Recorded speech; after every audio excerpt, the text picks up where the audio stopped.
सुप्रभात भारत।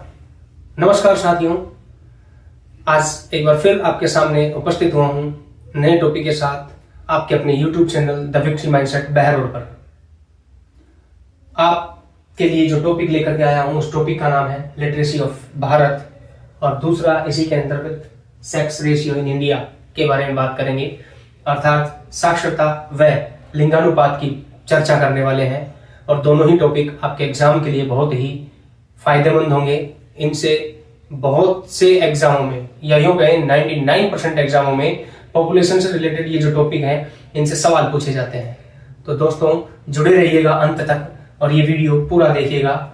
चलिए स्टार्ट करते हैं। हम लिटरेसी ऑफ भारत के बारे में बात करते हैं, साक्षरता के बारे में बात करते हैं। तो सबसे पहले तो देखिएगा साक्षर क्या होता है।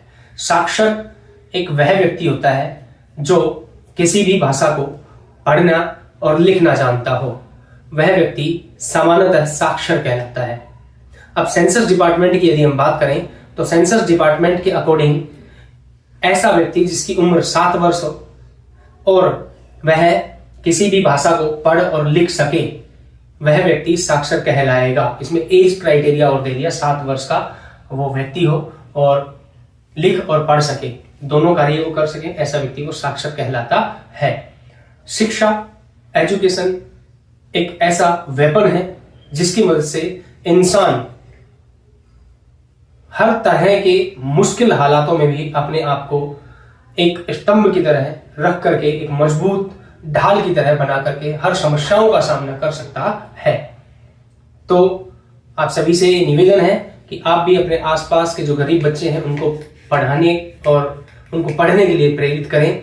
और आज गवर्नमेंट की जो पॉलिसी है उसमें गरीब से गरीब बच्चा भी पढ़ सकता है। तो पढ़ना बहुत आसान है, बस एक अंदर से मन से एक आवाज आनी चाहिए कि हमें ये करना है। तो चलिएगा अब बात करते हैं हम साक्षरता के बारे में। भारत की साक्षरता की यदि हम बात करें तो ये आंकड़े 2011 के हैं, इस पर आप फोकस करके चलिएगा। 2011 के आंकड़े हैं, ये बोर्ड पर लिखे हुए जो। तो 2011 के अंतर्गत अगर लिटरेसी रेट की बात करें भारत में तो 74.04% थी। 2011 की जब जनगणना हुई थी तो 74.04% लिटरेसी रेट भारत की थी। लेकिन 10 साल पहले की यदि हम बात करें, 2001 की जनगणना की बात करें तो 2001 की जनगणना के अंतर्गत जो लिटरेसी रेट थी भारत की, साक्षरता दर जो थी भारत की, वो यहां पर 64.8% थी। तो दोनों सालों में, दोनों दशक के अंतर्गत यहां पर 2001 और 2011 के अंतर्गत एजुकेशन के मामले में काफी सारा इजाफा हुआ है और बहुत अच्छी ग्रोथ के साथ यहाँ पर भारत के जो लोग हैं वो एजुकेटेड हुए हैं। शिक्षा के प्रति लोगों में जागरूकता जगी है और धीरे धीरे शिक्षित होने लगे हैं, और जिससे देश को एक मजबूती मिली है। और इसी वजह से आज देश एक आर्थिक, सामाजिक और सांस्कृतिक रूप से एक मजबूत देश के रूप में विश्व में अपने आप को काबिज कर पाया है। तो 2011 में जो लिटरेसी रेट थी वो 74.04 थी। 2001 की बात करें तो 64.8% थी। अब इसमें 2011 के अंतर्गत पुरुष साक्षरता की यदि हम बात करें तो पुरुष साक्षरता है 82.14%, और महिला साक्षरता की बात करें तो महिला साक्षरता है 65.46%। क्लियर है। इसके बाद देखिएगा हम साक्षरता के अंतर्गत ही उन राज्यों की बात करेंगे जो सर्वाधिक साक्षर है और न्यूनतम साक्षर है। सर्वाधिक साक्षर की बात करें तो भारत का केरल राज्य जो है वो पहले पायदान पर काबिज है। सर्वाधिक साक्षर राज्य तो केरल राज्य का नाम आएगा। और न्यूनतम साक्षर राज्य की बात करें, मतलब सबसे कम पढ़ा लिखा कहें तो वो बिहार, पढ़े लिखे लोग कम है जहां पर, वो है बिहार। हालांकि आज वर्तमान समय में बिहार की जो एजुकेशन पॉलिसी है और बिहार के लोगों के अंदर शिक्षा को लेकर के जो जागृति आई है उसकी वजह से उसके एजुकेशन की ग्रोथ आज वर्तमान समय में बहुत तेज गति से बढ़ रही है, सुधार हो रहा है उसमें भी बहुत ज्यादा। तो सर्वाधिक साक्षर राज्य की यदि हम बात करें तो केरल है, 94.0% साक्षरता दर है उसकी। उसके बाद दूसरे नंबर पर आता है मिजोरम 91.3% के साथ। गोवा तीसरे नंबर पर आता है 88.7% के साथ। त्रिपुरा चौथे नंबर पर आता है 87.2% के साथ। हिमाचल प्रदेश 5वें नंबर पर आता है 82.8% के साथ। तो ये 5 राज्य जो है वो आप जरूर याद रखें। 5 याद नहीं होते हैं तो 3 तो जरूर याद रखें, आपके एग्जाम के लिए बहुत ही मोस्ट पावरफुल वेपन के रूप में आपके काम आने वाले हैं। इसके बाद देखिएगा न्यूनतम साक्षर राज्य की बात करें तो बिहार जो है वो पहले पायादान पर है, सबसे कम न्यूनतम साक्षर राज्य है ये बिहार, और 61.8% यहाँ की साक्षरता दर मानी जाती है। अरुणाचल प्रदेश की बात करें तो अरुणाचल प्रदेश जो है वो दूसरे नंबर पर आता है, 65.4% की साक्षरता दर है यहाँ पर। राजस्थान की बात करें तो राजस्थान जो है तीसरे नंबर पर न्यूनतम साक्षर राज्य के अंतर्गत आता है, 66.1% इसकी साक्षरता दर है। चौथे नंबर पर आता है झारखंड, 66.4% साक्षरता दर। पांचवें नंबर पर आता है आंध्र प्रदेश, 67.0% साक्षरता दर है यहाँ पर। तो ये राज्य थे। अब हम बात करेंगे केंद्र शासित प्रदेश की।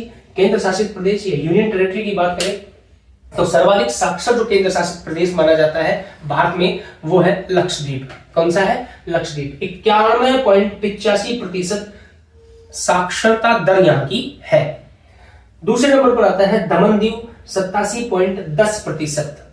नोटेड करके चलिएगा कि यहां पर ये 2011 के आंकड़े हैं, क्योंकि बाद में चल करके दादर नगर हवेली, दमन दीव, जम्मू कश्मीर और लद्दाख ये केंद्र शासित प्रदेश बने, मर्ज किए गए, तो वो आज वर्तमान समय में कुछ अलग है। लेकिन जब जनगणना की जाएगी, अभी 2026 में कहा जा रहा है जनगणना होगी, तो उससे पता लगेगा कि किसकी वर्तमान जो साक्षरता है वो कितनी है। लेकिन ये जो आंकड़े हैं आपके सामने 2011 के हैं दोस्तों।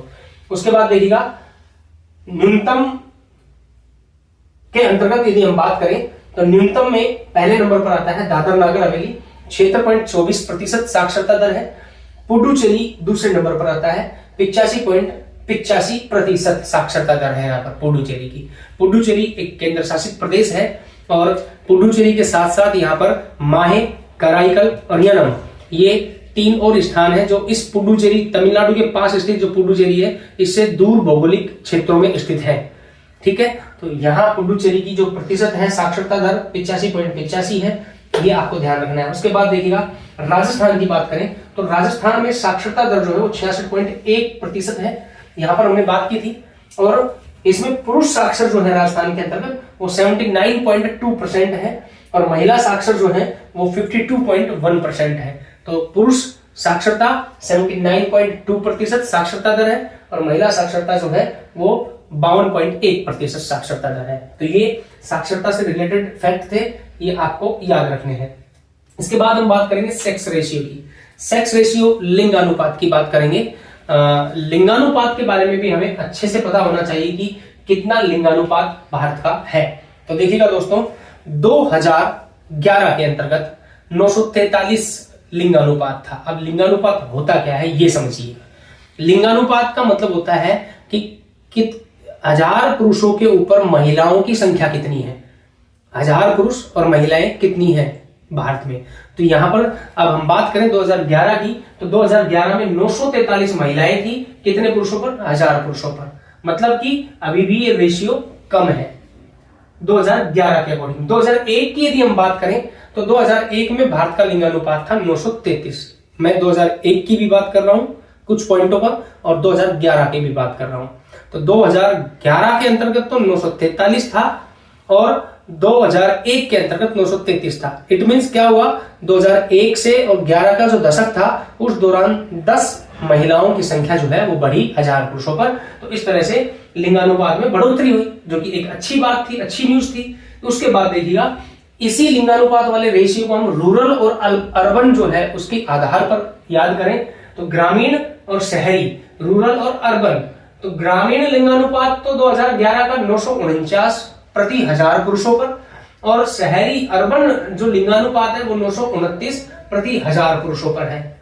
ये फैक्ट भी आपको ध्यान रखने हैं। अब इसी के अंतर्गत हम सेक्स रेशियो के अंतर्गत टॉप 3 स्टेट्स की बात करेंगे। टॉप 3 स्टेट के अंतर्गत पहला आता है जो पहले नंबर पर काबिज है। मतलब यहां पर देखिएगा कितनी खुशी की बात है कि महिलाएं जो है वो पुरुषों से ज्यादा है। मतलब 1000 पुरुषों पर महिलाएं जो है वो ज्यादा है। कितनी है? 84 महिलाएं ज्यादा है। तो केरल जो है सर्वाधिक लिंगानुपात वाला राज्य माना जाता है। 1084 स्त्रियां जो हैं वो पुरुषों पर है, 1000 पुरुषों पर। सेकंड नंबर पर आता है तमिलनाडु। तमिलनाडु में 996 महिलाएं हैं 1000 पुरुषों पर। तीसरे नंबर पर आता है आंध्र प्रदेश, 993 महिलाएं हैं 1000 पुरुषों पर। तो ये एक अच्छी रिजल्ट, अच्छा परिणाम है। और उसके बाद देखिएगा राज्य के अंतर्गत बॉटम 3 की बात करें, न्यूनतम लिंगानुपात वाले राज्यों की बात करें, तो यहां थोड़ा सा हमें सोचना पड़ेगा कि इन राज्यों के जो लिंगानुपात है उसको कैसे बढ़ाया जाए, और जो जरूरी भी है, देखो इक्वलिटी जरूरी है, बढ़ाना जरूरी है। तो यहां पर देखिएगा हरियाणा जो है यहां पर लिंगानुपात के मामले में सबसे कम लिंगानुपात रखता है, 879 स्त्रियां जो है 1000 पुरुषों पर है। उसके बाद जम्मू कश्मीर दूसरे नंबर पर आता है, 889 स्त्रियां 1000 पुरुषों पर। फिर सिक्किम आता है तीसरे नंबर पर, 890 स्त्रियां 1000 पुरुषों पर है। तो ये डाटा आपको याद रखने हैं। इसके बाद देखिएगा यूनियन टेरिटरी की बात करें, यूनियन टेरिटरी के अंतर्गत हम 2 ही पॉइंट बात करेंगे। एक तो सर्वाधिक जो है वो पुडुचेरी है, केंद्र शासित प्रदेश, 1037 महिलाएं 1000 पुरुषों पर है। और न्यूनतम की बात करें तो दमन दीव है 618, बहुत ही ज्यादा कम है। दमन दीव जो है यहां पर केंद्र शासित प्रदेश, जहां पर महिलाएं मात्र 618 है 1000 पुरुषों पर। इसके बाद देखिएगा मोस्ट इंपोर्टेंट यहां पर 0 से 6 वर्ष के आयु वर्ग का लिंगानुपात यहां पर हम देखेंगे। तो 0 से 6 वर्ष का लिंगानुपात जो था वो 2011 में कितना था, 919, कितना था 919। और 2001 की बात हम करें तो 927 था। तो 2001 से और 2011 के बीच में ये घटा, जो एक विचारणीय तथ्य था। 2011 में तो कितना 919 था, और 2001 में कितना था 927 था। मतलब 919 बच्चियां 2011 में 1000 बच्चों पर, और यहां पर 927 बच्चियां 1000 बच्चों पर 2001 में। तो यहां पर ये सोचने वाली बात थी कि ये रेशियो घटा क्यों।